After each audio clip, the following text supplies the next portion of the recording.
राम जय राम जय जय राम। श्री राम जय राम जय जय राम। श्री राम जय राम जय जय राम।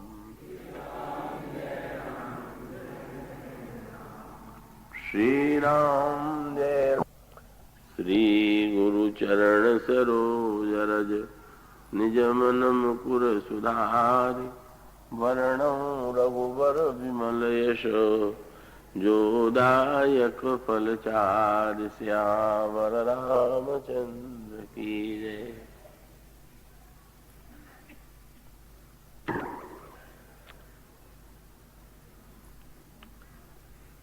आगे राम लखन पुनि पाछे तापस बेस विराजत काछे। उभय बीच सिय सोहति कैसे ब्रह्म जीव बिच माया जैसे। बहुरी कहूँ छवि जस मन बसई जनु मधु मदन मध्य रति लसई। उपमा बहुरी कहूँ जिय जोही जनु बुध विधु बिच रोहिणी सोही। प्रभु पद रेख बीच बिच सीता धरती चरण मग चलति सभीता। सिय राम पद अंक बराये लखन चलहि मग दाहिन लाये। राम लखन सिय प्रीति सुहाई बचन अगोचर किमि कही जाई। खग मृग मगन देखि छवि होही लियउ चोरी चित राम बटोही। जिन जिन देखे पथिक प्रिय सिय समेत दो भाई। भव मग अगम आनंद ते विनु श्रम रहे सिराय।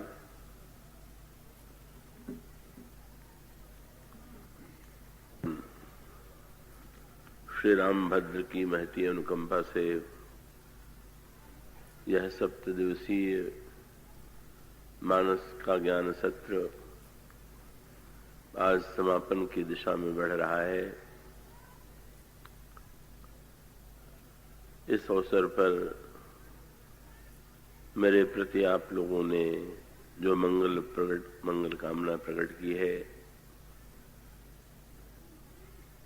श्री श्रीनिवास जी शुक्ल ने, हमारे अभी दीनबंधु ने कविता पाठ के माध्यम से मेरे प्रति अपने सम्मान की भावनाओं को प्रकट किया है। वह सम्मान तो मानस के नाते से ही है, पर इसके लिए हम सभी सज्जनों के आभारी। श्री रामचरितमानस समिति अनवरत कितने ही वर्षों से इस दिशा में संलग्न है, सेवा कार्य कर रही है। और सच पूछिए तो यहाँ छतरपुर में प्रारंभ में कई वर्षों तक वे निरंतर आमंत्रित करते रहे। अर्जरिया जी भी मिले, पर कुछ संयोग नहीं बन पाया और उस समय नहीं आ सका। समिति का यह संकल्प श्री नारायण दास जी, श्री नारायण जी और श्री जय जी के श्रद्धा भावना से साकार हुआ, पर संकल्प का बीज समिति ने ही डाला था। तो ये प्रभु ने ही एक सुखद संयोग उपस्थित किया है और कई वर्षों से यह क्रम चल रहा है। प्रभु, जब मैं यह कहता हूं कि मैं प्रभु का एक यंत्र हूं, तो ये काव्य की कल्पना नहीं होती है, मेरे जीवन का सत्य होता है। आप जो कुछ सुनते हैं उसमें मेरा कोई अध्ययन, चिंतन, प्रयत्न नहीं है। सचमुच ही एक व्यक्ति को उन्होंने अपने दिव्य चरित्र के प्राकट्य के लिए माध्यम चुना, यह उनकी महती अनुकंपा है। हम प्रभु के चरणों में विनत हैं और आप सब लोगों के प्रति जो यहाँ अधिक से अधिक संख्या में श्रद्धा भावना से प्रेरित एकत्र होते हैं और कथा श्रवण करते हैं। औपचारिक रूप में आप सबका नाम लेना संभव नहीं है, पर आप अनामी भक्तों को हम प्रणाम करते हैं, नमन करते हैं। और कुछ नाम ऐसे हैं कि जो मैं स्नेह के नाते उनका स्मरण करूंगा और उनके प्रति मैं हार्दिक आशीर्वाद और मंगल कामना देना चाहूंगा। हमारी आदरणीय श्रीमती श्यामाबाई जी हैं, श्री नारायण दास जी की माता श्री। वे बाल्यावस्था से ही मुझसे परिचित रही हैं और यहाँ पर भी उनका स्नेह प्राप्त होता रहता है। सर्वप्रथम मैं उन्हीं का स्मरण करूंगा। हमारे श्री नारायण जी और शिव जी और अन्य उनके जो बंधु हैं, जय नारायण जी, शिव नारायण जी और अशोक जी,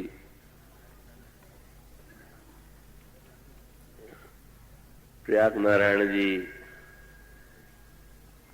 इन सभी का मैं, इन लोगों के सभी के मन में जो श्रद्धा भावना, सेवा वृत्ति और सेवा की उदारता है, उसके लिए मैं इस परिवार को आशीर्वाद देना चाहूंगा। वल्लभ भैया इस कार्यक्रम में सेतु के रूप में प्रारंभ से ही रहे हैं। उनसे मेरा बड़ा ही अनुरागमय संबंध है, तो उनके प्रति भी मेरी मंगल कामना है। यहाँ समाचार पत्रों ने इस कथा को दूर तक लोगों तक प्रचारित करने की चेष्टा की। डॉक्टर रंजन खां जी, संपादक दैनिक फौलादी कलम, श्री सुरेंद्र अग्रवाल जी, संपादक राष्ट्र भ्रमण, श्री श्याम जी खरे, प्रतिनिधि नवीन दुनिया, और हमारे श्री विनीत जी, जिन्होंने कथा का बड़ा ही सारगर्भित संक्षेपीकरण किया। इसी प्रकार से जैन इलेक्ट्रिकल्स ने, जिन्होंने विद्युत व्यवस्था के द्वारा स्थान की शोभा वृद्धि की, मनोहर जी अग्रवाल, पुरुषोत्तम जी पाठक, रामेश्वर जी अग्रवाल, श्री रमेश जी दीक्षित, श्री प्रेम किशोर जी खरे, सभी धर्म संप्रदाय के श्रोताओं को और श्री श्रीनिवास जी के प्रति मैं स्नेह प्रकट करता हूं। अर्जरिया जी के विषय में मैं पहले ही कह चुका हूं कि उनका ही प्रारंभिक संकल्प बाद में साकार हुआ। तो ये नाम तो केवल कुछ नाम है। सत्य तो यह है कि आप सभी लोगों का प्रगाढ़ प्रेम इस प्रसंग में हेतु बनता है। तो मैं आप सब लोगों के प्रति मंगल कामना करता हुआ, और जो नाम मुझसे छूट गए हों, यहाँ क्योंकि बाहर से भी अनेक श्रोता आए हुए हैं, कानपुर से, जबलपुर से, झांसी से, तो इन सभी लोगों ने मानस के प्रति अपना प्रेम प्रकट किया है। उन सब का नाम न लेकर के मैं सबको हार्दिक आशीर्वाद देता हूं।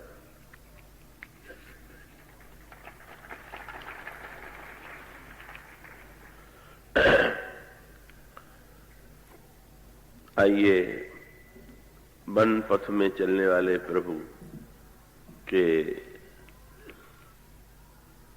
इस यात्रा क्रम में हम सबके लिए जो जीवन सूत्र दिए गए हैं, उनका तत्व हृदयंगम करने की चेष्टा करें। वन पथ में 3 पथिक चल रहे हैं। भगवान श्री राम सबसे आगे हैं, पर आगे चलते हुए भी उनकी दृष्टि पीछे की ओर है। लक्ष्मण जी जो सबसे पीछे हैं, पर पीछे होते हुए भी जो निरंतर सजग भाव से आगे चलने वालों की रक्षा कर रहे हैं। जनक नंदिनी सीता जो प्रत्येक पग संभाल करके उठाती हैं कि कहीं उनके चरणों के द्वारा प्रभु के चरण की रेखाएं न मिट जाएं। श्री लक्ष्मण जी बड़े सावधान भाव से दोनों के चरण रेखा की रक्षा करते हुए चल रहे हैं। इस तरह से वन पथ में ये 3 पथिक चलते हुए दिखाई दे रहे हैं। यद्यपि इसकी व्याख्या बहुत लंबे समय तक की जा सकती है, पर आज संक्षेप में केवल 3 शब्दों की ओर मैं आपका ध्यान आकृष्ट करना चाहूंगा। और उसमें सबसे पहला सूत्र है आगे राम, और दूसरा सूत्र है धरती चरण मग चलति सभीता, और तीसरा सूत्र है सिय राम पद अंक बराए। अगर इन तीनों शब्दों के रहस्य को हम हृदयंगम कर लें तो जीवन पथ पर चलना हमारे लिए अत्यंत सरल हो जाएगा। पहला सूत्र है आगे राम। श्री राम साक्षात ईश्वर हैं, और ईश्वर होते हुए भी उन्होंने मनुष्य के समान आचरण किया। तो एक और आगे राम का तात्पर्य है कि जब भी हम जीवन पथ पर चलें, हम निरंतर श्री राम के व्यक्तित्व और चरित्र को सामने रख करके, आगे राम का अभिप्राय है हमारे सामने श्री राम का व्यक्तित्व हो, चरित्र हो, और व्यक्तित्व और चरित्र का हम अनुगमन करें। और यदि श्री राम के ईश्वरत्व की ओर दृष्टि डालें तो एक बड़े महत्व का सूत्र है, और वो सूत्र ये है कि हम में से यद्यपि अधिकांश लोग आस्तिक हैं और वे ईश्वर का स्मरण करते हुए जीवन पथ पर चल रहे हैं, पर हम में से विरले ही ऐसे व्यक्ति होंगे कि जिन्होंने आगे राम के अर्थ को हर जीवन में हृदयंगम किया। ईश्वर को हम स्वीकार तो करते हैं, ईश्वर की प्रार्थना तो हम करते हैं, किंतु क्या हमारे जीवन में राम आगे हैं क्या? राम के आगे होने का अर्थ यह है कि हम ईश्वर के पीछे चलना चाहते हैं कि ईश्वर को अपने पीछे चलाना चाहते हैं। और जब इस दृष्टि से आप विचार करेंगे तो हम में से अधिकांश व्यक्ति ईश्वर के पीछे चलना नहीं चाहते हैं, ईश्वर को ही अपनी इच्छाओं के और अपनी आकांक्षाओं के पीछे चलाना चाहते हैं। रामायण में सांकेतिक सूत्र आता है कि आप 2 पात्रों पर दृष्टि डालें, इंद्र और लक्ष्मण। का रामायण के आरण्य कांड में जब महर्षि अत्रि ने भगवान राम की स्तुति किया तो भगवान राम को उन्होंने एक नाम दिया। उन्होंने कहा सचीपति प्रियानुजम। सचीपति जो इंद्र हैं, उस इंद्र के आप छोटे भाई, भगवान इंद्र के छोटे भाई और लक्ष्मण जी के बड़े भाई हैं। बहिरंग दृष्टि से इसके रहस्य को हम ठीक ठीक नहीं समझ सकते, पर इंद्र और लक्ष्मण के व्यक्तित्व में, चरित्र में अंतर है। इंद्र भोगी है, स्वर्ग के साम्राज्य का अधिपति है, और लक्ष्मण वैराग्यवान है। और इसका सांकेतिक तात्पर्य यह है कि भोगी भगवान को स्वीकार तो करता है, पर छोटे भाई के रूप में ही भगवान को स्वीकार करता है, बड़े भाई के रूप में नहीं। और वैराग्यवान ईश्वर को बड़े भाई के रूप में स्वीकार करता है। भोगी व्यक्ति, सांसारिक व्यक्ति ईश्वर को भी छोटा भाई क्यों बनाना चाहता है? क्योंकि उसे पता है कि भाई भाइयों में ये मान्यता है, शास्त्र की आज्ञा भी है कि छोटे भाई का कर्तव्य है कि वो बड़े भाई की आज्ञा का पालन करे। तो हम लोग सोचते हैं कि भगवान यदि छोटे भाई रहे तो जो जो हम कहते जाएंगे वो करते जाएंगे, इसलिए नाता बहुत बढ़िया यही होगा कि ईश्वर भी हमारा छोटा भाई बना रहे। और जो वैराग्यवान है, जो होना चाहिए, देखिए जब हम भगवान को अपनी इच्छाओं के पीछे चलाना चाहेंगे तो उसका परिणाम क्या होगा? इसका एक दूसरा पक्ष भी प्रभु ने अपने चरित्र के द्वारा हमारे सामने प्रकट करके दिखाया। और वो सूत्र क्या है?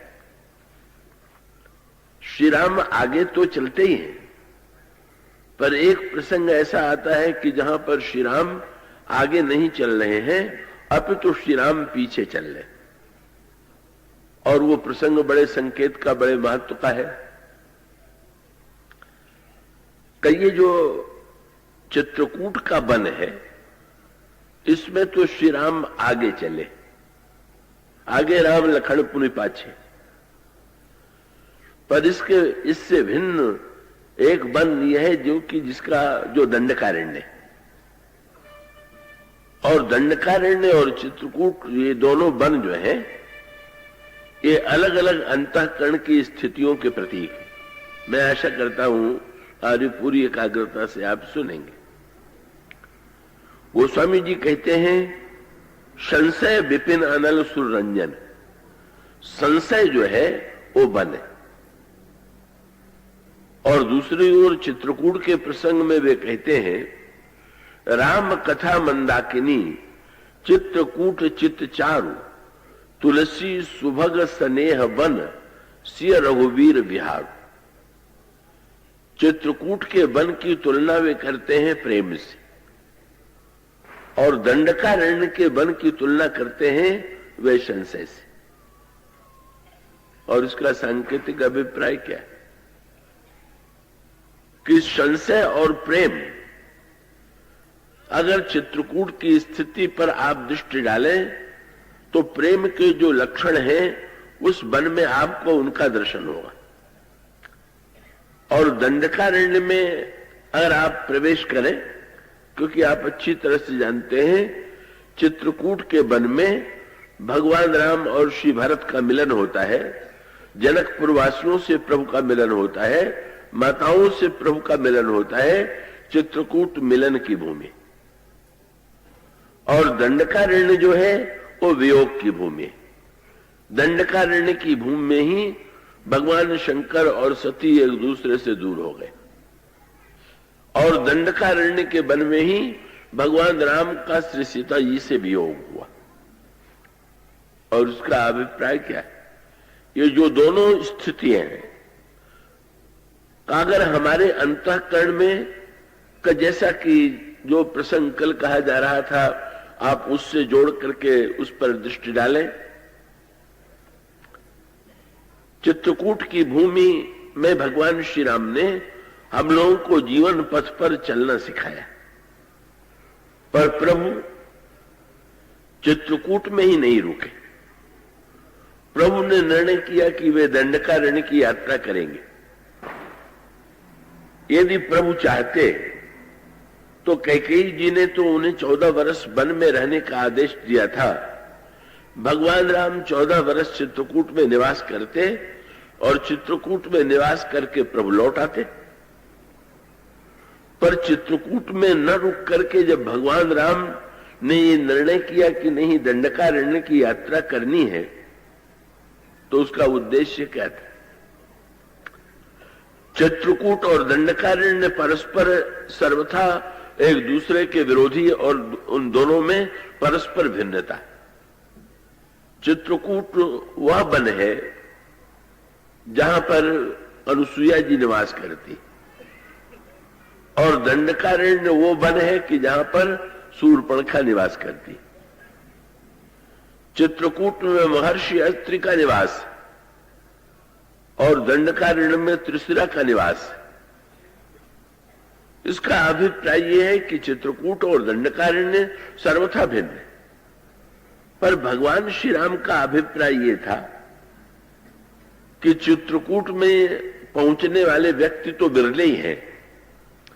बिरले ही ऐसे व्यक्ति हैं कि जिनका अंतःकरण चित्रकूट की तरह है, नहीं तो अधिकांश व्यक्तियों का अंतःकरण तो दंडकारण्य बना हुआ है। और जीवन का जो दूसरा पक्ष है, भगवान राम का अभिप्राय यह था कि जीवन पथ में ये जीवन यात्रा के दो चित्र हैं। एक चित्र यह है कि व्यक्ति जीवन पथ पर कैसे चले कि वो अपने जीवन के लक्ष्य को पाले, और जीवन का दूसरा पक्ष वो है जो अधिकांश लोगों के जीवन में दिखाई देता है कि व्यक्ति जो है कैसे भटक जाया करता है, कैसे जीवन पथ में चलता हुआ भी सब कुछ खो बैठता है। भगवान राम ने ये निर्णय किया कि दंडकारण्य की भूमि में हमें प्रवेश करना है, और दंडकारण्य की भूमि में प्रवेश करके जीवन का जो कटु सत्य है, जो यथार्थ सत्य है, उस कटु और यथार्थ सत्य को भी समाज के समक्ष ले आना। तो वो दंडकारण्य की भूमि में का एक शूर्पणखा की भूमिका सामने आती है। शूर्पणखा लंका में जाती है और वो रावण को प्रेरित करती है कि रावण सीता जी का हरण करे। कि यहां रावण सीता जी के हरण की योजना बनाता है, और वहां पर जब लक्ष्मण जी वन में कंदमूल फल लेने के लिए गए हुए थे, तो भगवान राम ने सीता जी से एकांत में ये कहा कि अब हमें जीवन के दूसरे पक्ष को प्रस्तुत करना है, और उसकी जो भूमिका होगी वो प्रिय नहीं होगी, कठोर होगी, आपके अनुकूल नहीं होगी, पर लोक कल्याण के लिए जीवन के इस पक्ष को, जीवन के सत्य को आप प्रकट करें। और वो जीवन का कटु सत्य क्या है? का संकेत के रूप में वर्णन आता है। रावण जब श्री सीता जी के हरण के लिए प्रस्तुत होता है, तो उसने स्वर्ण मृग लेकर के सीता जी के हरण की योजना बनाई। क्यों बनाई? इसके मनोविज्ञान पर आप ध्यान दीजिए। आपने कई दिनों से कथा सुनी है।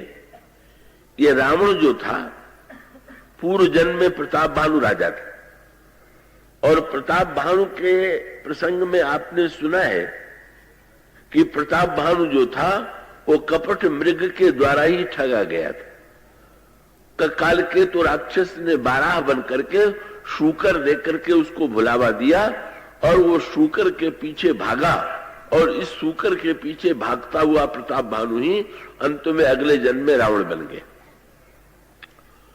और जब वो रावण बना तो उसने क्या किया? वो जब श्री राम को छलने का उसने निर्णय किया, तो मृग को लेकर के गया। बहुत बढ़िया मनोवैज्ञानिक संकेत। समाज में बुराई कैसे पनपती है, तो दो सूत्र बड़े महत्व के। का एक तो प्रताप भानु जो था वो ब्राह्मणों का अत्यंत विरोधी हो गया। बड़े आश्चर्य की बात है, वो ब्राह्मणों का इतना विरोधी क्यों बना? तो इसमें प्रताप भानु का दोष तो था ही, पर ब्राह्मणों का भी दोष था। और वो दोष ये था कि जिस अनजाने में प्रताप भानु ने ब्राह्मणों को निमंत्रित किया और कालकेतु राक्षस ने उसमें मांस अन्न के रूप में परिणत करके सम्मिलित कर दिया, और जब ब्राह्मणों को भोजन के लिए वो परोसा गया तो आकाशवाणी हुई और ब्राह्मणों को ये संदेश दिया गया, ये आदेश दिया गया कि विप्र वृंद उठी उठी गृह जाहू, है बड़ी हानि अन्न जनि खाहू। ब्राह्मणों, इसमें मांस सम्मिलित है, ब्राह्मण का मांस इसमें परोस दिया गया है। आप लोग इस अन्न को जो देख रहे हैं वो आपका भ्रम है, और इसे छोड़ करके आप लोग अपने घरों को लौट जाइए। ब्राह्मणों ने जो ही ये सुना, अगर उन्होंने आकाशवाणी की आज्ञा का पूरा अनुगमन किया होता तो कोई अनर्थ न होता। आकाशवाणी में कहा गया था आप लोग भोजन छोड़ करके अपने घरों को लौट जाइए, लेकिन ब्राह्मणों को क्रोध आ गया, और क्रोध आकर के ब्राह्मणों ने प्रताप भानु से कहा, बोले विप्र सकोप तब नहीं कछु कीन विचार। क्रोध में भर करके उन्होंने कहा, अरे राजा, तूने विचार नहीं किया, हम शाप देते हैं कि जाओ तुम परिवार सहित राक्षस हो जाओ। अब ये जो उन्होंने शाप दे दिया, इस शाप के बाद फिर आकाशवाणी हुई, और आकाशवाणी में ब्राह्मणों की थोड़ी सी आलोचना की गई, और आलोचना कर करके कह दिया, बोले विप्रभु शाप विचारी न दीना। अगर प्रताप भानु ने विचार रहित होकर के अपराध किया तो आप लोगों ने भी जो न्याय किया वो विचार युक्त होकर के नहीं किया, आप लोगों ने भी विचार का परित्याग करके ही ऐसा कार्य किया। और उसका अभिप्राय क्या कि अनजाने में अगर प्रताप भानु से कोई भूल हो गई थी तो आपके लिए उचित अवसर ये था कि आप स्वयं बुराई से बच जाते, लेकिन प्रताप भानु के अपराध को क्षमा कर देते। किसका अभिप्राय कि अपराधी अपराध करे तो वो तो दंड का पात्र है, पर न्यायाधीश का कर्तव्य तो यह है कि वो न्याय करते हुए विवेक में स्थित रहे, न्याय करते हुए वो संतुलित रहे। आप लोगों ने अन्याय किया और आप लोगों ने केवल नन्हे से अपराध के कारण प्रताप भानु को राक्षस हो जाने का शाप दिया। इसका परिणाम क्या हुआ कि जब प्रताप भानु राक्षस बना तो ब्राह्मणों को खाने लगा। क्यों? उसने कहा इनको मैंने बहुत खिलाया, परंतु में इन्होंने राक्षस बनाया तो अब हम इनको खाएंगे। तो सावधान रहिएगा, जो राक्षस बनते हैं वो तो बुरे ही हैं, पर जो दूसरों को राक्षस बनाते हैं वो बुद्धिमानी नहीं करते। आप दूसरों को राक्षस बनाइएगा तो राक्षस बन करके वो किसको कष्ट देगा? आपको ही कष्ट देगा। और उसका अभिप्राय है कि बुराई समाज में जो फैलती है उसके मूल में बुरे ही व्यक्ति नहीं होते हैं, उसके मूल में बुराई की ओर प्रेरणा देने वाले जो भले कहे जाने वाले व्यक्ति हैं उनका भी बहुत बड़ा भाग होता है, उनका भी बहुत बड़ा हाथ होता है। तो एक और तो प्रताप भानु रावण के रूप में परिणत होकर के ब्राह्मणों का विद्वेषी बन गया, वो मिटाने लगा। और दूसरा मनोविज्ञान ये है कि मनुष्य अगर ठगा जाए तो दूसरों को ठगने की चेष्टा जरूर करता है। अगर मान लीजिए आप कहीं पर बाजार में जाए और भूल से आपको कोई नकली सिक्का मिल जाए, तो नकली सिक्का मिल जाने के बाद अगर ईमानदार व्यक्ति होगा तो ये सोच लेगा कि भाई किसी ने मुझे ठग लिया है, लेकिन अब इस सिक्के को बट्टे खाते में डाल दे, कहीं फेंक दे, पर अधिकांश लोगों के मन में आता है कि हम क्यों ठगे जाए, हमें दूसरे ने ठगाया तो चलाओ इसको, हमें दूसरे ने नकली सिक्का दिया तो हम तीसरे को नकली सिक्का दे देंगे, और इस तरह से नकली सिक्के का क्रम जो है वो बढ़ता जाता है। तो प्रताप भानु ने ये सोचा कि कपट मृग के द्वारा मुझे ठगा गया है, तो मैं भी वही ठगी का किस्सा जो है, जैसे मैं ठगा गया उसी मार्ग से मैं भी ठगने की चेष्टा करूं। और तब उसने सोने का मृग बनाया। तो स्वर्ण मृग क्या है? प्रलोभन। चाहे वो चांदी के समान शूकर था और चाहे सोने के समान मृग था, चांदी और सोना दोनों ही प्रलोभन के प्रतीक हैं। और इसका अभिप्राय यह है, प्रलोभन का आश्रय लेकर के रावण संशय के वन में दंडकारण्य में प्रवेश करता है। और वहां पर आगे जो कुछ हुआ, चित्रकूट में श्री सीता जी, श्री राम और लक्ष्मण के दिन कितने आनंद से बीते, कितने सुख से बीते, कितना एक क्षण के लिए भी जनक नंदिनी सीता को अयोध्या की याद नहीं आई, मिथिला की याद नहीं आई, बल्कि गोस्वामी जी ने कहा कि श्री सीता जी को तो सियमन राम चरण अनुरागा, अवध सहस सम बन प्रिय लागा। हजारों अयोध्या की अपेक्षा कहीं अधिक आनंद श्री सीता जी को चित्रकूट में मिला। लेकिन उन्हीं श्री सीता जी को लंका में बंदिनी बनना पड़ा। जिनका प्रतिक्षण आनंद में बीता, उन्हीं श्री सीता जी को घोर कष्ट उठाना पड़ा। कौन श्री सीता जी को राक्षसियों के द्वारा सताया गया? क्यों? ऐसा क्यों हुआ? ये सीता जी अपने चरित्र के द्वारा हमें बताती। क्या? जब स्वर्ण मृग लेकर के रावण आता है, तो स्वर्ण मृग को देखने के पश्चात श्री सीता जी ने का भगवान श्री राम का ध्यान स्वर्ण मृग की ओर आकृष्ट किया। और आकृष्ट करने के बाद उन्होंने कहा, सुनहु देव रघुवीर कृपाला, यही मृग कर अति सुंदर छाला, सत्य संध प्रभु बध कर एही, आनहु चर्म कहती वैदे। महाराज, ये मृग कितना सुंदर है, कितना आकर्षक है। बस मानो बदलाव की भूमिका दिखाई दे गई। वन पथ में चलते हुए उनकी दृष्टि निरंतर भगवान श्री राम के चरणों की ओर थी। और आज श्री सीता जी की दृष्टि भगवान श्री राम के चरणों से हट करके स्वर्ण मृग की ओर चली गई। मैं बार बार दोहरा देता हूं कि वो एक लीला में जीवन के सत्य को बताने के लिए चली गई। वस्तुतः श्री सीता जी की दृष्टि तो कहीं जा ही नहीं सकती। पर पहला स्खलन यही हुआ कि चरणों से दृष्टि हटी, और चरणों से दृष्टि हटने के पश्चात स्वर्ण मृग पर दृष्टि चली गई। तो बहुत बढ़िया प्रसंग आता है ना, कि जब अयोध्या के दूत मिथिला में गए और महाराज श्री दशरथ ने पूछा कि क्या आप लोगों ने मेरे पुत्रों को अपनी आंखों से देखा? तो दूतों ने बहुत अच्छा उत्तर दिया। क्या? बोले, महाराज, आपके पुत्रों को तो ऐसा देखा कि दिखाई देने ही बंद हो गए। उन्होंने शब्द यही कहा। बोले, देव देख तो वो बालक दो, अबन आंखी तरह आवत को। आपके पुत्रों को देखने के बाद अब तो संसार में कुछ देखने के लिए शेष ही नहीं बचा, कहीं दृष्टि ही नहीं जाती। तो श्री राम को देखने के बाद स्वर्ण मृग की ओर देख लेना, स्वर्ण मृग में सुंदरता का दिखाई देना, मानो ये क्रम है कैसे दुख जीवन में प्रवेश पाता। यही संकेत आपको मिलेगा परशुराम जी के प्रसंग में। परशुराम जी आते हैं धनुष यज्ञ में।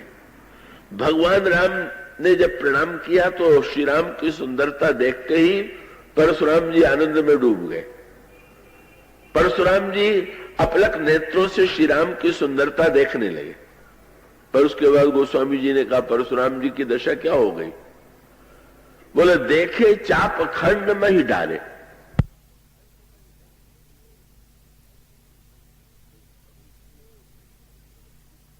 धनुष की ओर श्री राम की दृष्टि चली, परशुराम की दृष्टि चली गई। ये गोस्वामी जी का दार्शनिक व्यंग है। क्या? पहले राम की ओर देखा और फिर धनुष की ओर देखा। राम कौन है? ईश्वर है। और ईश्वर का परिचय क्या है? बोले ज्ञान अखंड एक सीताबर। जो अखंड है वो ब्रह्म है, और दूसरी ओर जो टूटा हुआ, जो खंडित है वो धनुष। और उसका अभिप्राय क्या कि खंड से उठ करके अखंड को देखना उन्नति, पर अखंड को देखने के बाद फिर खंड को देखने लगना, ये तो दुख को निमंत्रित करना। परशुराम जी ने अखंड के बाद वो खंड पर उतरा है। और यहां जनक नंदिनी सीता भी श्री राम के दिव्य सौंदर्य, दिव्य चरणों की ओर से दृष्टि हटी, और दृष्टि हट करके चली गई। ब्रह्म से दृष्टि हटी और लंका की माया पर दृष्टि चली गई। एक अनोखा संकेत। रावण की माया से निर्मित ये मृग है, उस स्वर्ण मृग की ओर दृष्टि चली गई और चली ही नहीं गई। उन्होंने भगवान श्री राम से यह भी अनुरोध किया कि महाराज ये मृग तो अत्यंत सुंदर है, आप कृपा करके इस मृग को मेरे लिए ला दीजिए, इसके चमड़े का मैं उपयोग करूंगी, इस चमड़े का मृग चर्म बनेगा। और उसका अर्थ क्या हुआ? सीता जी ने तो जीवन में एक बार प्रभु से माया मृग लाने के लिए कहा। हम लोग तो रोज ही भगवान से माया मृग लाने के लिए तो कहते ही, हम तो रोज मांग करते हैं और भगवान की प्रशंसा भी करते हैं, तो इसीलिए करते हैं। कहते हैं, सीता जी ने कह दिया, आप बड़े सत्यवादी हैं और बड़े कृपालु हैं। और उसके साथ साथ शब्द क्या कहती है? सत्य संध प्रभु बध कर यही, इसको मार डालिए।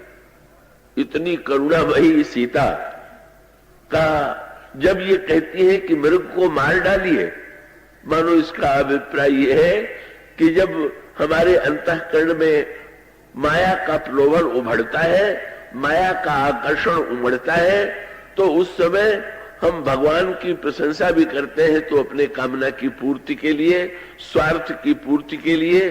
जनक नंदिनी सीता ने भगवान श्री राम से यही कहा, आनहु चर्म कातवे दे। प्रभु ने सुना, सुनते ही उठ करके खड़े हो गए, कमर में फेंटा कस लिया। और कमर में फेंटा कस लेने के पश्चात प्रभु ही बिलोक चला मृग भाजी, धाये राम सरासन साजी। देखिए, भगवान राम के पास ऐसे बाण हैं कि वो जहां बैठे हुए वहीं से बाण चाहे तो बाण चला करके किसी का वध कर सकते। यह जयंत के प्रसंग में जैसा आता है, जयंत के पीछे उन्होंने बाण लगा दिया। मारीच के प्रसंग में भगवान राम चाहते तो एक ही बाण के द्वारा मारीच का वध कर देते बैठे बैठे, पर प्रभु ने ऐसा नहीं किया। वो चाहते तो मारीच के पीछे अपना बाण लगा देते, लेकिन गोस्वामी जी ने कहा, प्रभु ही बिलो की चला मृग भाजी। प्रभु को देख करके मृग भागा। भगवान क्या बताना चाहते थे कि ये जो प्रलोभन है, माया जो है, बस या तो हम संसार के लोभ के पीछे भाग रहे हैं या माया के पीछे व्यग्र हैं। और भगवान श्री राम ये दिखाना चाहते थे चित्रकूट में, जो राम आगे राम थे, आज एक नया दृश्य सामने आ गया। और नया दृश्य क्या है? बोले निगम नेत शिव अंतन पावा, माया मृग पाछे सो धावा। जिसका वर्णन शास्त्रों ने नेति नेति कर करके किया, वो ब्रह्म आज माया मृग के पीछे दौड़ रहा है। भगवान राम ने मानो ये बताया कि माया मृग के पीछे दौड़ने पर जब मुझे रोना पड़ा तो आप लोग दौड़िएगा तो कितना रोइएगा, इसकी आप कल्पना कर लीजिए। तो ये जो प्रभु का अभिनय है वो बताने के लिए है। और कैसी अनोखी बात हो गई, कहा मृग भागा चला जा रहा है और भगवान राम पीछे पीछे दौड़े चले जा रहे हैं। कबहू निकट पुनि दूरी पर आई, कबहू क प्रगटई, कबहू छिपाई, प्रगटत दुरत करत छल भूरी, यही विधि प्रभु ही गए लय दूरी। सीता जी को तो मानो ये प्रभु ने दिखाया, मुझे रोना पड़ा। और श्री सीता जी ने कहा, सोने के मृग के आकर्षण में मृग तो मिला नहीं, प्रभु जीवन से दूर चले गए। लंका में वंदनी होना पड़ा, और मानो वंदनी भी कहां होना पड़ा, स्वर्णमयी लंका में। स्वर्ण मृग के लोभ का परिणाम हुआ कि स्वर्ण की लंका में वंदनी बनना पड़ा। मानो संकेत ये था कि अगर सोने में सुख है तो मृग में कितना सोना होगा। जहां 400 कोस सोना ही सोना है, उस सोने की लंका में जाकर के अनुभव करें कि वहां पर कैसा प्रतीत होता है। और इसीलिए हनुमान जी जिस समय जाने लगे लंका की ओर, और मैनाक पर्वत ने हनुमान जी से विश्राम के लिए कहा, तो मैनाक पर्वत हनुमान जी के पिता के मित्र थे, पिता के समान थे। बंद और पर उनका पुराणों में वर्णन किया गया है कि मैनाक पर्वत जो है वो स्वर्ण के पर्वत। जब बंदरों ने हनुमान जी से पूछा कि मैनाक तो आपके पिता तुल्य थे, का आप रुके क्यों नहीं? तो उन्होंने कहा कि मैंने यही सोचा कि जब सोने के मृग ने प्रभु को सीता जी से दूर बना दिया, तो ये तो सोने का पहाड़ है, इससे तो दूर ही रहने में अच्छा रहेगा। और इसका सांकेतिक अभिप्राय यह है, आगे राम यदि जीवन में रहे, दो संकेत है। स्वयं मृग के पीछे भागेंगे तब तो बहुत अनर्थ होगा, दो है। प्रताप भानु मृग के पीछे स्वयं दौड़ा, और सीता जी ने प्रभु को मृग के पीछे दौड़ाया, थोड़ा अंतर है। प्रताप भानु स्वयं दौड़ा तो राक्षस बन गया, और श्री सीता जी ने दौड़ाया तो कष्ट तो भोगना पड़ा, पर अंत में मिलन हो गया। और उसका अभिप्राय यह है, कामनाओं के पीछे यदि स्वयं दौड़ेंगे तब तो राक्षस बनने में संदेह ही नहीं, पर कामनाओं की पूर्ति के लिए अगर भगवान से प्रार्थना करेंगे तो दोनों और ठीक है।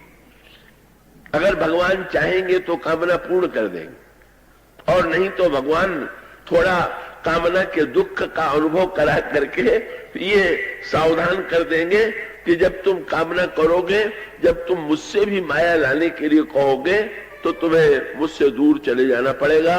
इसलिए पहला जीवन पथ का सूत्र यह है कि हम ईश्वर से यही प्रार्थना करें कि प्रभु आप मेरे आगे आगे चलिए, आप मुझे उसी दिशा में ले चलिए जिस दिशा में मेरा कल्याण हो, मेरा हित हो। मैं स्वयं निर्णय करने में असमर्थ हूं कि मेरा हित काहे में है, कल्याण काहे में है। व्यक्ति जल्दी निर्णय थोड़ी कर पाता है। कहिए तो व्यंग्यात्मक गोस्वामी जी ने वर्णन किया कि राजा जब धनुष तोड़ने के लिए चले,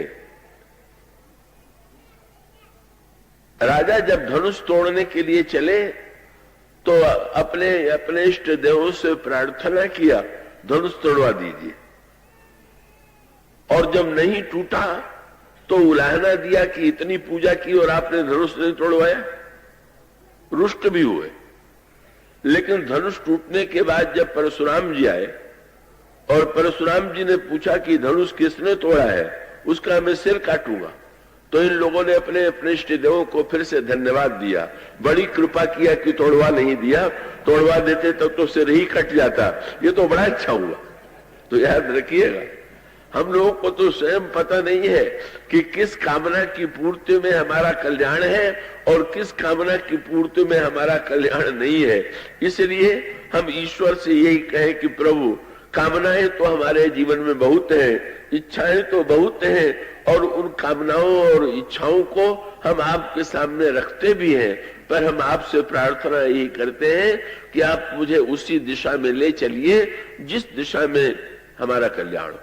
इसलिए सबसे पहले महत्व का सूत्र है आगे राम, और दूसरा सूत्र है श्री सीता जी भगवान राम के चरण रेखाओं को बचा के चल रही, रेखा। और इस रेखा का अभिप्राय क्या? मर्यादा। प्रभु ने अपने चरित्र के द्वारा मर्यादाएं बनाई, अपने चरित्र के द्वारा समाज में मर्यादाओं की सृष्टि की।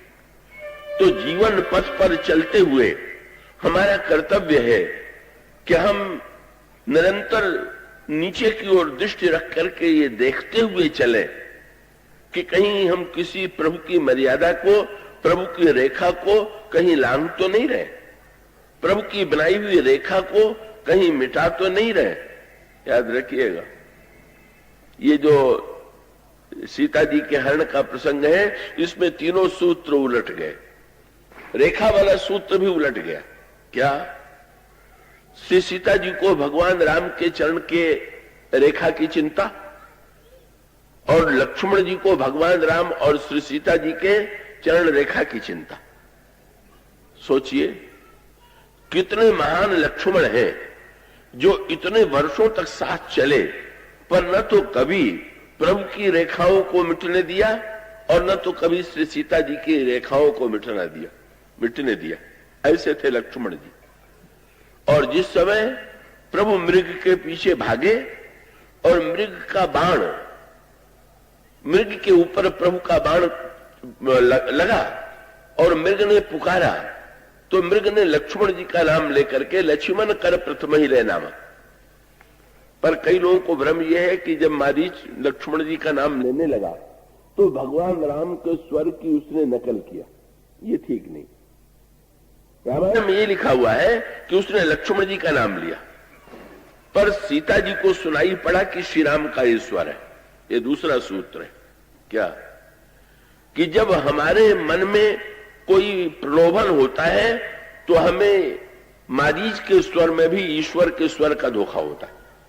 ये बड़े महत्व की बात। और मैं कई वर्षों की पहले की बात, मुझे भोपाल में ही कोई सज्जन शायद खड़े हुए थे चुनाव में, तो लोग चुनाव में अपने अपने घोषणा पत्र जारी करते हैं।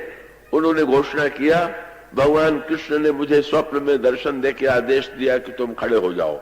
मैं तो केवल भगवान की आज्ञा के पालन के लिए खड़ा हूं। आ गई और कृष्ण को अपने वासना के स्वर को ही, अपनी इच्छा के स्वर को ही उन्होंने ईश्वर का स्वर समझ लिया। इसलिए भगवान आदेश क्या दे रहे हैं इसको देखने के पहले जरा कान साफ कर लीजिए। ऐसा न हो कि कान ही ऐसा बना गया हो कि कुछ कहा जा रहा हो और कुछ सुनाई दे। सोचिए, जब मारीच ने लक्ष्मण जी का नाम लिया तो लक्ष्मण जी के कान में क्या अपना नाम नहीं सुनाई दे रहा था क्या? बल्कि कहना तो चाहिए भाई, जिसका नाम लिया जाएगा उसको सबसे पहले सुनाई देगा। तो उन्हें तो सबसे पहले सुनना चाहिए था। पर उसका अभिप्राय क्या? वैराग्य युक्त कर्ण से लक्ष्मण जी समझ गए ये हमारे प्रभु का स्वर नहीं है, ये कोई नकली स्वर है। और श्री सीता जी को लगा कि ये प्रभु का स्वर है और उन्हें लक्ष्मण पर क्रोध आ गया। और क्रोध में आकर के उन्होंने कहा, क्या तुम बहरे हो गए हो? तो क्या तुम सुन नहीं रहे हो? क्रोध आ गया उनको। क्यों? उन्होंने श्री राम से कहा, लक्ष्मण से कहा, जाहु वेग संकट तव भ्राता। कितने बड़े संकट में, कितने करुण स्वर में प्रभु तुम्हें पुकार रहे हैं और तुम बिल्कुल शांत भाव से बैठे हुए हो। जब लक्ष्मण जी ने वाक्य सुना तो लक्ष्मण भी खूब हंसने लगे और क्रोध आ गया। पहले सुनकर के भी अनसुना कर दिया और मैं कह रही हूं तो हंसे जा रहे हैं। लक्ष्मण जी से बाद में किसी ने पूछा कि आप इतना हंसे क्यों? लक्ष्मण जी ने कहा, जीवन में जो घटना उस दिन देखी उसके पहले तो देखी नहीं थी तो हंसी आ गई। क्या? बोले प्रभु के पीछे चलने को तो देखा था, पर प्रभु को किसी के पीछे भागते पहली बार देखने को मिला। यही एक अनुभव था। और दूसरी ओर अभी तक मैंने यही अनुभव किया था कि जीव संकट में पड़े तो भगवान को पुकारे, पर जब मां ने ये कहा कि ईश्वर संकट में पड़ा हुआ है और वो जीव को पुकार रहा है तो और हंसी आ गई कि आज क्या सब उलट गया नियम? क्या सारे सिद्धांत बदल गए क्या? लक्ष्मण जी ने हंस करके कहा, भृगुट विलास सृष्टि लय होई, सपने हूं संकट पर ही किस होई। मां, जिन प्रभु के भृगुट विलास से सृष्टि का विनाश हो जाता है, क्या कभी उन पर संकट पड़ सकता है? और क्रोध आ गया और कठोरतम शब्दों में उन्होंने लक्ष्मण जी को न जाने क्या क्या कह दिया। लक्ष्मण जी अंत में जाने लगे। पर जाते समय लक्ष्मण जी ने एक कार्य किया। क्या? अगर प्रभु चले भी गए थे और लक्ष्मण जी को जाने के लिए न कहती तो भी हरण न होता, पर लक्ष्मण जी भी यदि चले गए थे तो जाते हुए लक्ष्मण जी श्री सीता जी से जो कह करके गए थे अगर उसे मान लेती तो भी हरण न होता। क्या? लक्ष्मण जी ने एक रेखा खींच दिया और प्रार्थना किया कि आप इस रेखा को न लागिएगा। सोचिए, अरे जिन लक्ष्मण ने जीवन भर प्रभु की रेखा नहीं लांघी, सीता जी की रेखा नहीं लांघी, उन लक्ष्मण की रेखा का कोई साधारण महत्व था क्या? कि जिसने केवल प्रभु के संकल्प की ही पूर्ति की, उसने एक रेखा खींच दी और रेखा खींच करके कह दिया आप इसे न लांघिएगा। लेकिन सीता जी ने उस रेखा को लांघ दिया और इसका सूत्रात्मक तात्पर्य है रेखा मत लांघिए। और रेखा केवल बड़ों की रेखा ही नहीं, छोटे की रेखा भी होती है।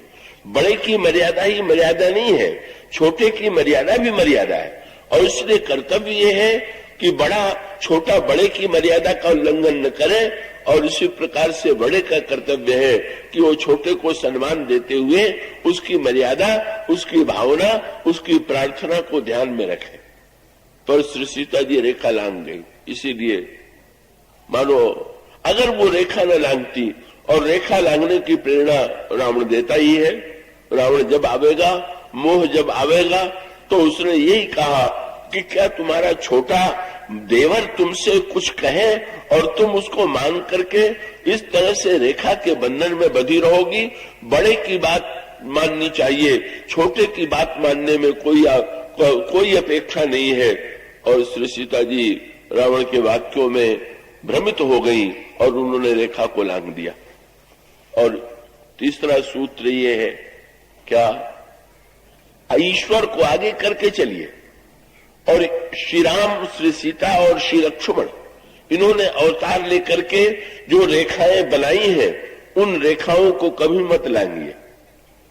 और तीसरा सूत्र यह है, और वो सूत्र बड़े महत्व का है, धरती चरण मग चलती सभीता।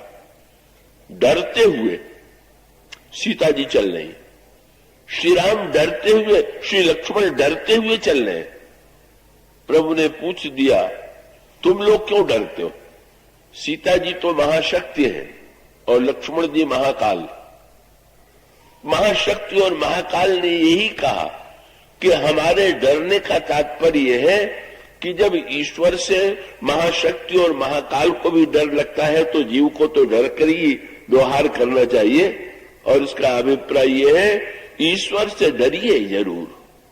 जीवन पथ में चलते हुए ईश्वर से ये अन्यत्र निर्भय होना भले ही गुण हो, पर समाज में जब ईश्वर का भय छूट जाता है, ईश्वर का डर मिट जाता है, तब अन्य डरों को तो व्यक्ति जो है उसको मिटाने के तो अनेक व्यक्ति के पास उपाय हैं, लेकिन जो डर सामने नहीं है उससे भी डरने की आवश्यकता है। और ये डर बड़े महत्व का।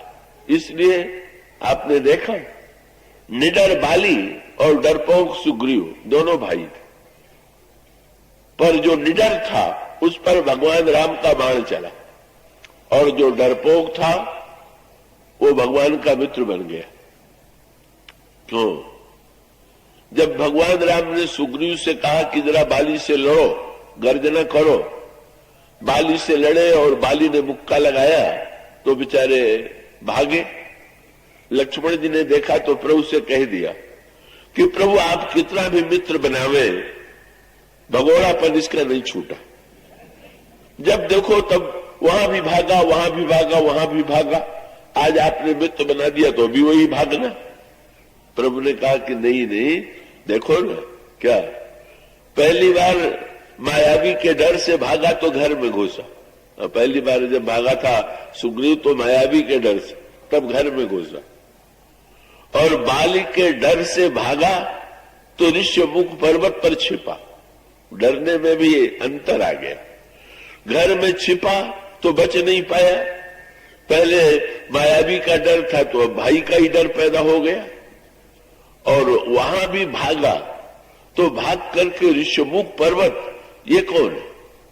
बोले भाई हम संसार में डरते हैं तो घर में छिपते हैं, पर घर में भी अगर भय सतावे तो फिर सत्संग में जाना चाहिए, ऋष्यमुख पर्वत पर जाना चाहिए, जहां पर मौन होकर के व्यक्ति सत्संग श्रवण करता है। भगवान ने कहा आज तीसरी दशा है। क्या? बोले आज भी भागा, पर भाग करके मेरे पास ही तो आया ना। इसलिए लक्ष्मण, जब कोई व्यक्ति भाग करके मेरी शरण में आता है तो उसका भागना बड़ा सार्थक है। जो निडर, जो निर्भयता व्यक्ति को मुझसे दूर बना देती है, उस निर्भयता की अपेक्षा वो भय कल्याणकारी है, जिससे प्रेरित होकर के व्यक्ति मेरे निकट आता है, मेरे पास आता है। ऐसी स्थिति में भगवान श्री राम ने इसीलिए जब 4 महीने तक लक्ष्मण सुग्रीव मिलने नहीं आए तो प्रभु ने लक्ष्मण से कहा, जही सहायक में मारा बाली तेही से रहतो मूढ़ कंकाली। जिस बाण से मैंने बाली का वध किया था, उस मूर्ख सुग्रीव का वध भी कल उसी बाण से करे। लक्ष्मण जी ने कहा, महाराज शुभ काम कल पर टालना ठीक नहीं है, आप आज्ञा दीजिए मैं आज ही जाकर के मारे आता हूं। कहने लगे नहीं भाई, अब मित्र बनाने के बाद क्या मैं मारूंगा? तो महाराज मारेंगे नहीं तो फिर? बोले वो पहले डर के मारे मेरे पास आया था, बाली को मैंने मार दिया तो डर भी मिट गया, मुझे भूल गया, थोड़ा डर फिर पैदा कर दो। कुछ लोग बिना डर के बढ़िया काम नहीं करते। हाँ, इसलिए समाज में जो लोग निर्भयता का बहुत उपदेश देते हैं वो बहुत कल्याण नहीं करते। तो वो बात तो समझते हैं कि बड़ी हम ऊंची कर रहे हैं, अभय हो जाओ, निडर हो जाओ, पर इतने लोग अभय और निर्भय हो गए हैं कि मनमाना आचरण कर रहे हैं, क्योंकि वो समझ रहे हैं कि निर्भय हो जाना कोई बड़ी ऊंची स्थिति है। भगवान ने कहा कि कुछ लोग, ये भगवान की अनोखी बात। क्या? एक बात बताऊं आपसे, अभी कुछ दिन पहले मैं होशंगाबाद गया था, वहां पर एक नवयुवक ने मेरे पास बड़ा तेजस्वी पत्र लिख करके भेजा और उसने कहा कि देवता तो इतने अवसरवादी थे कि इनकी अवसरवादिता का प्रसंग तो रामायण में कई बार आता है, इतने डरपोक थे। उनको आपत्ति थी उस नवयुवक को कि जब इंद्र ने युद्ध क्षेत्र में श्री राम के लिए रथ को भेजा, अपना रथ भेजा, तो राम को चाहिए था कि उलाप मार करके रथ को लौटा देते और कह देते कि तुम जैसे अवसरवादियों के रथ की मुझे आवश्यकता नहीं। पर भगवान राम की दृष्टि तो भिन्न है। क्या? सचमुच इंद्र डरपोक था और इंद्र अवसरवादी भी था, पर डरपोकपना तो यही था कि रथ तो भेज देना चाहिए था पहले, लेकिन वो यही गणित करता रहा कि पता नहीं कौन जीतेगा, तो इसलिए भेजना ठीक रहेगा भी कि ठीक नहीं रहेगा, इस डर के मारे नहीं भेजा। और जब उसने 2-3 दिन युद्ध श्री राम और रावण का देख लिया कि रावण नित्य हार रहा है, तो लगा कि अब भेजना ठीक रहेगा। तो जिस समय रथ भेजा गया, अब श्री राम की दृष्टि में और दूसरों की दृष्टि में अंतर बहुत बड़ा, और ये हम लोगों के लिए बड़े कल्याण की बात है। क्या?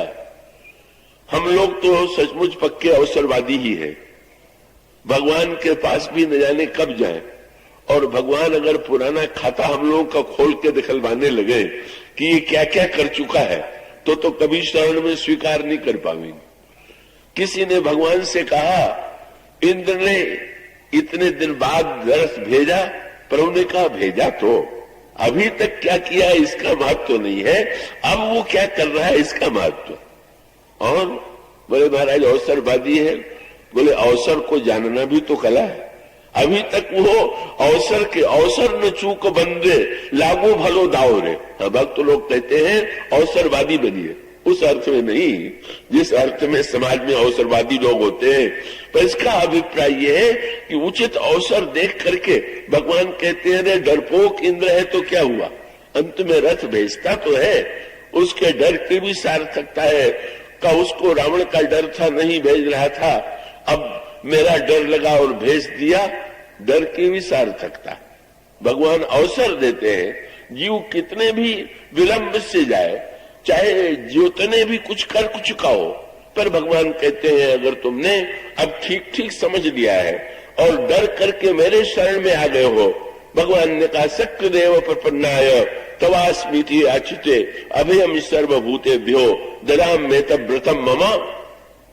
भगवान डर का सदुपयोग करते हैं, लोभ का सदुपयोग करते हैं। विभीषण में लोभ की वृत्ति है, सुग्रीव में डर की वृत्ति है।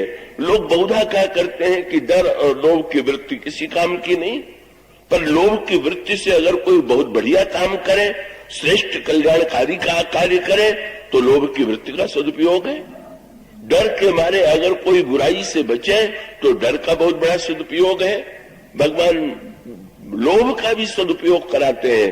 लोभ के द्वारा बुरा कार्य नहीं, बल्कि लोक कल्याण के लिए रावण के विरुद्ध विद्रोह करने की प्रेरणा जब भगवान देते हैं तो लोभ की वृत्ति का ये सदुपयोग है। और जब वो सुग्रीव के प्रसंग में डर का सदुपयोग करने के लिए लक्ष्मण से कहते हैं, लक्ष्मण डर मिट गया, वो मुझे भूल गया, तो तुम इतने करो कि तुम जा करके उसको जरा डराओ। पर प्रभु कहते कहते स्वयं डर गए, क्या कि लक्ष्मण कहीं ऐसा न डरा दे कि वो भाग करके कहीं और चला जाए। इसलिए प्रभु ने लक्ष्मण जी से कह दिया कि भैया ध्यान रखना, वो बड़ा डरपोक है और बड़ा भगोड़ा है, तो ऐसा न डराना कि कहीं चला जाए। तब अनुज ही समझावा रघुपति करुणा सीओ भय दिखाई ले आवहो तात सखा सुग्रीव। ईश्वर का डर, मर्यादा की रक्षा और ईश्वर के पीछे चलना, ये तीन महत्व के सूत्र हैं।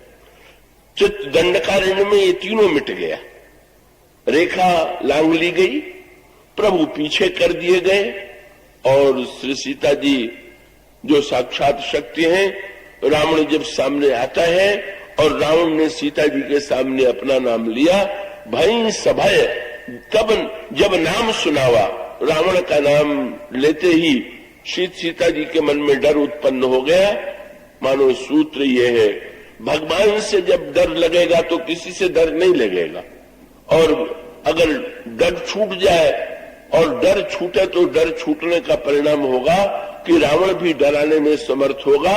मानो इन्हीं तीनों सूत्रों का दूसरा पक्ष, जीवन का कटु पक्ष सामने रखा गया और अंततो गत्वा फिर इन तीनों का जो परिवर्तन है, समय अभाव से उसकी हम व्याख्या नहीं कर सकते हैं, समय अत्यधिक हो गया है।